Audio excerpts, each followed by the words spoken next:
While we had access to the new Canon R5c, we did a whole bunch of side-by-side comparisons with other cameras to try and get a better early understanding of what the new camera is actually capable of. We've already released our look at dynamic range, so head over there with the link in the description if you haven't seen that one yet. But today, we're going to be looking at high ISO performance.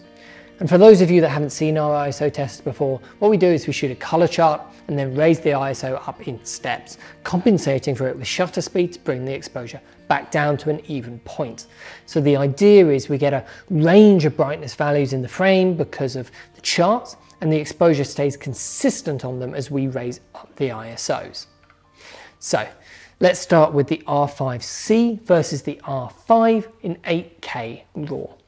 They seem pretty similar across the board here actually, with the R5 getting some magenta contamination though once we get up to these really high ISO values. In 4K XFAVC and HQ though, things look much cleaner, as you would expect. RAW is inherently noisier than more processed codecs, and the 4K is of course oversampling from that 8K sensor which hides down noise. The MP4 based 4K HQ codec on the R5 does seem to be doing slightly more noise reduction than the XFAVC, so seems slightly cleaner at high ISOs, but overall it's pretty close. Let's now though bring in the A7s Mark III and the C70 into the mix.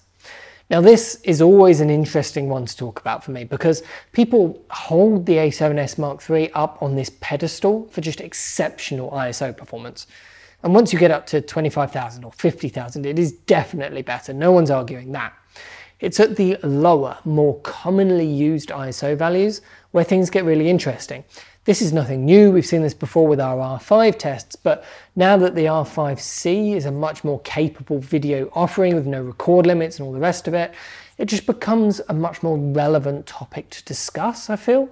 And at 800 and 3200, they all look very clean, but once we get to 6400, you can see the A7s Mark III is by far the noisiest camera of the bunch here.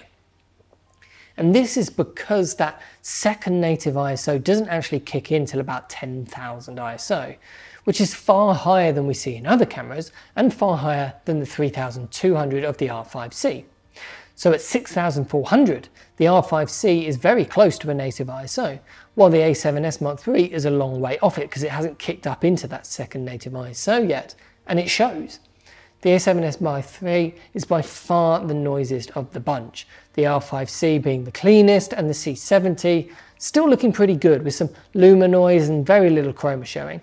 At 12,800, of course, the scales start to tip the other way as the A7s Mark III hits its second native ISO. It's much cleaner now than it was at 6,400, and the C70 is now starting to struggle quite a bit more. The R5c though is really keeping up with the A7s. At 12,800, I do think people could argue either way here. The R5c has more chroma noise, which isn't good, but I find the larger luma noise of the A7s Mark III quite noticeable and distracting. I think after a bit of debate both ways, I think collectively here at Proav we've decided the A7s Mark III looks a bit better, but you know, it's close, you can argue both ways.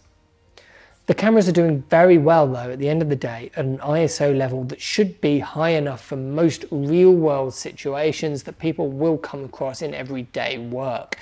Push it higher though to 25,600 and 51,200, and that's where the A7s Mark III starts to show why it's got this reputation that it has. The R5c isn't doing as bad as you would expect though, considering it's a high resolution sensor. I do think it holds its own, but the A7s is undeniably better. I'm very impressed overall with the performance though of the R5c here, because we've got to remember this is an 8K sensor. Now, just for fun, let's look at it next to the 10-year-old 1DC, just like we did with our dynamic range tests. And this time though, the 1DC does actually hold its own quite well. The R5c is definitely better, but the 1DC does all right at 6,400.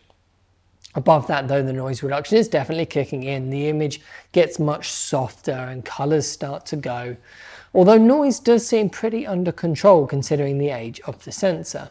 It's probably the one where the 1DC holds its own the best against the newer cameras.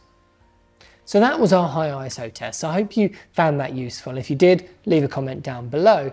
But we have one more batch of these tests remaining. We're going to be looking at sharpness and detail across the different record modes and the different cameras. So keep an eye out for that one on the channel. And if you want to buy any of these cameras at all, then head over to proav.co.uk. Thanks for watching, and I'll see you in the next one.